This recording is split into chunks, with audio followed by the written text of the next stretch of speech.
नमस्कार दोस्तों। पारा शिक्षक को लेकर के एक और बड़ा अपडेट आ रहा है और ये जो अपडेट है काफी ज्यादा इम्पोर्टेंट होने वाला है, जहां पे आज हम लोग बात करने वाले हैं पारा शिक्षक सुप्रीम कोर्ट को लेकर के जो बातें हैं, समायोजन को लेकर के एक नया खुलासा हो रहा है। प्लस में पारा शिक्षकों की जीत है वो समझ लीजिए कि कंफर्म। कैसे ये आपको लास्ट लास्ट तक आपको सारी चीजें पता चलने वाली है।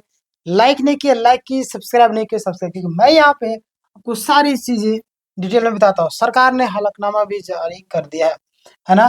मतलब कि डिटेल में हम चर्चा करने वाले हैं हर एक पॉइंट को। तो चलिए स्टार्ट कीजिएगा। यहाँ पे आप देखिए, सबसे पहले ये जो पॉइंट है काफी ज्यादा इंपॉर्टेंट पॉइंट है, जो कि आप सबको यहाँ पे ध्यान देना होगा। ये जो मामला है किसके लिए है ना, तो आपको पता होगा किस बारे में है।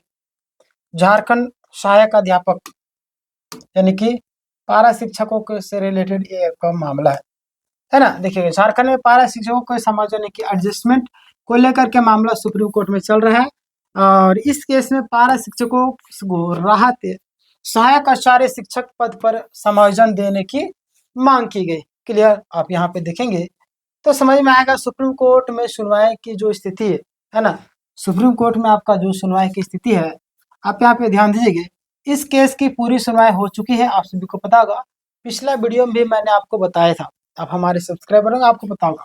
सुप्रीम कोर्ट के मतलब सुनवाई हुआ था, जिसमें सुनवाई के बाद कोर्ट ने दोनों पक्षों को जो आपका रिटर्न सबमिशन है ना, लिखित दलील वो दाखिल करने का निर्देश दिया गया था। देखिए, कोई भी चीज़ें होती है उसका प्रोसेस होता है, एक अपना क्राइटेरिया होता है, अपना एक रूल रेगुलेशन होता है, तो उसके अनुसार चलता है। तो दोनों पक्ष ने जो है अपना जो भी आपका जवाब है ना वो सबमिट किया गया सरकार के द्वारा। जो आपका रिस्पोंडेंट प्लस में याचिकाकर्ता यानी पारा शिक्षक द्वारा पिटिशनर, मतलब सारी चीजें आपका कंप्लीट कर दिया गया। क्लियर, सरकार की ओर से आपका एफिडेविट दाखिल कर दिया गया है और झारखंड सरकार की तरफ से एफिडेविट यानी कि हलफनामा दाखिल कर दिया गया है। और यह स्कूल मतलब कि एजुकेशन एंड लिटरेसी डिपार्टमेंट की ओर से दाखिल हुआ है। समझ रहे कि नहीं समझ रहे?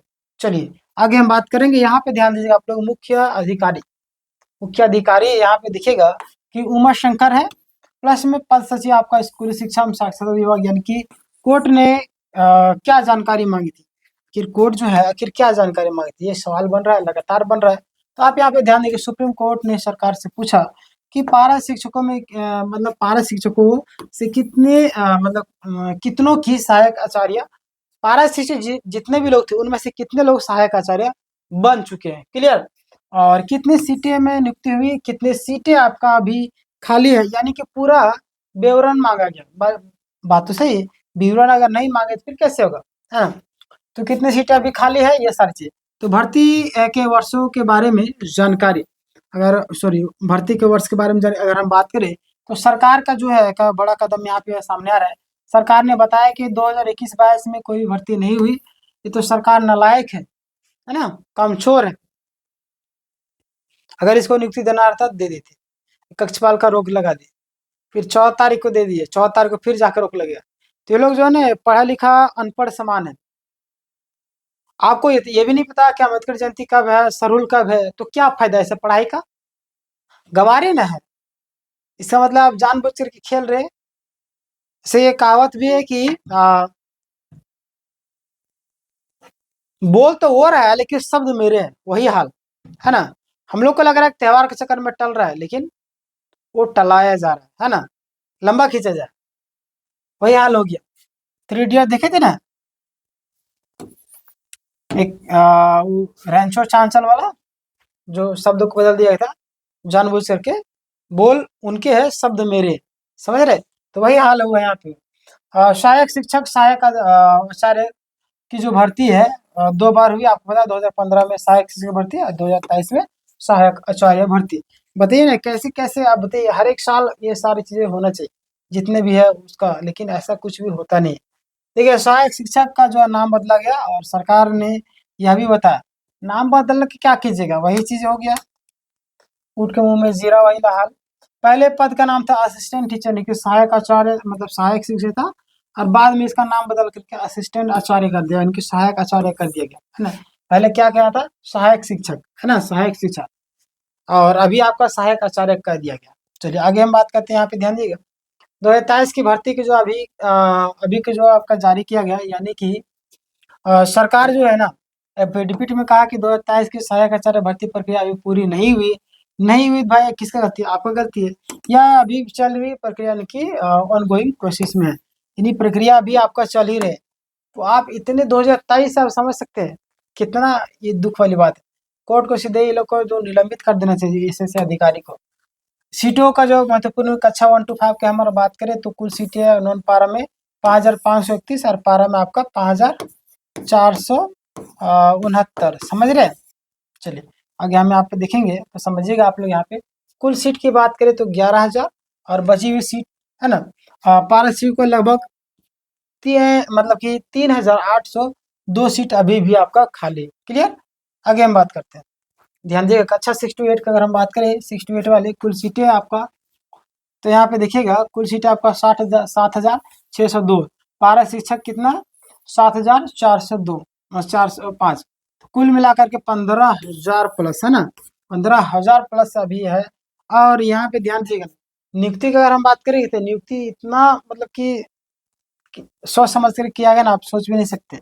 नॉन पारा 1950, पारा 1,637, यानी खाली सीटें आपका 5,768 सीटें अभी भी खाली। चलिए मान लेते हैं 68,000, तो 5,700, चले 200 और 5,000, चल छोड़, सब 768, 5,000 तो अभी भी बचा हुआ है ना। सोचिए किस तरीके से लोग गेम कर रहे हैं।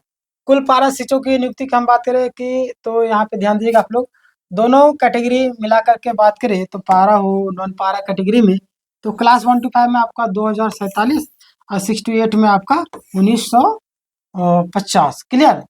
आगे हम बात करते हैं, यहाँ पे ध्यान दीजिए कुल मिलाकर के दोनों को मिला करके बात करें 3,997। ठीक है। पारा कैटेगरी में गए तो जितने भी क्लास 1 to 5 के थे 3,714 लोग, और क्लास 6 to 8 की बात करें 3,587, यानी कुल मिलाकर 7,301। क्लियर।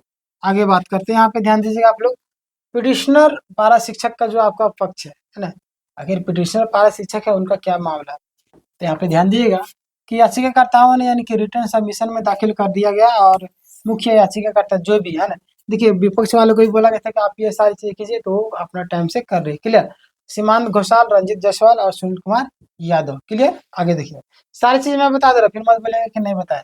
पिटिशनर की मुख्य दलील क्या थी? पारा शिक्षकों को है ना, जितने भी लोग हैं पारा शिक्षकों को कोर्ट ने बताया कि वे 10 से 20 वर्षों से लगातार पढ़ा रहे हैं, और उनके पास TET, master degree, BA DLED, मतलब जितना भी सारा चीज योग्यता है, इसीलिए इन्हें समायोजन का लाभ मिलना चाहिए, बिल्कुल मिलना चाहिए भाई। रोजी रोटी का सवाल है, शादी ब्याह कर लेते हैं इंसान तो कितना दुख होता है बताइए ना। पैसे नहीं तो कोई रिश्तेदार दुनिया में कोई पूछने वाला नहीं, पैसे तो आपको मान सम्मान मिलेंगे, घर में, परिवार में, रिश्तेदार में, हर एक जगह में मिलेंगे, समझ रहे। चलिए आगे बात करते हैं। चलो, पैसा इज मोस्ट इम्पोर्टेंट है ना। पैसे बोलते हैं, पैसे से सब कुछ नहीं खरीदा जा सकता, बट बहुत कुछ खरीदा जा सकता है ना। अपने गरीबों को दूर किया जा सकता है। 2015 भर्ती का जो आपत्ति याचिकाकर्ता का कहना है कि 2015 भर्ती में अनुभव का कोई भी वेटेज नहीं था, समझ रहे। पारा शिक्षकों के लंबे अनुभव को नजरअंदाज कर दिया गया। क्लियर। आगे बात करते हैं, बिल्कुल नजरअंदाज करना ही नहीं चाहिए।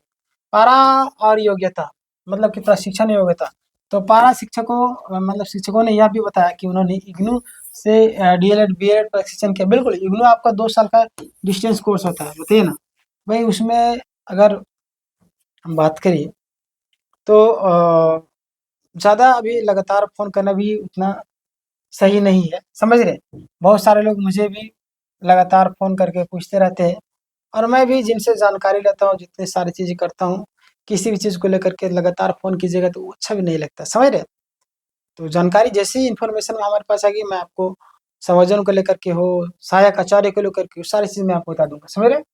तो कुछ लोग 20 साल लगातार से सेवा दिए हुए, उनको इग्नोर नहीं करना चाहिए।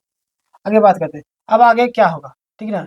अब जो आपका आगे क्या होगा, तो यहाँ पे ध्यान दीजिएगा आप लोग कि सरकार का एफिडेविट दाखिल हो चुका है, पिटिशनर का रिटर्न सबमिशन भी दाखिल हो चुका है, सुनवाई पूरी हो चुकी। अब केवल जो आपका सुप्रीम कोर्ट में अंतिम फैसला आना बाकी है। क्लियर। जजमेंट आपका केवल आना बाकी है। अगर हम बात करें फैसला कब तक आएगा, मैंने पिछला वीडियो में आपको बताया था, आप यहाँ पे बता रहा हूँ, इसलिए तो बोलता हूँ सब्सक्राइब करने के बाद क्या होगा ना, मैं वीडियो जो भी अपलोड करूँ सबसे पहले आप तक जाएगी। क्लियर? यहाँ पे ध्यान देंगे, फैसला अब आएगा, यानी कि अभी तक तय नहीं हुआ कि जजमेंट कितने दिनों में आएगा। क्लियर? लेकिन पूरी संभावनाएं बता दी, 15 दिन का टाइम लगता है। 15 दिन गुजरने ही वाला है, देखिए क्या होता है। अब 15 दिन में आता है तो इस महीने का अंतिम तक इंतजार करें, खाली 1 महीना ज़्यादा थोड़ी रिजर्व रखेगा। ठीक है, पूरी प्रक्रिया पूरी हो चुकी है, इसलिए जल्द फैसला लेने की उम्मीद है। क्लियर? आगे बात करते हैं। निष्कर्ष के तौर पर कुछ चीज़ें देखना चाहे तो आप यहाँ पे देख सकते हो, जितने भी लोग हैं ध्यान दिए।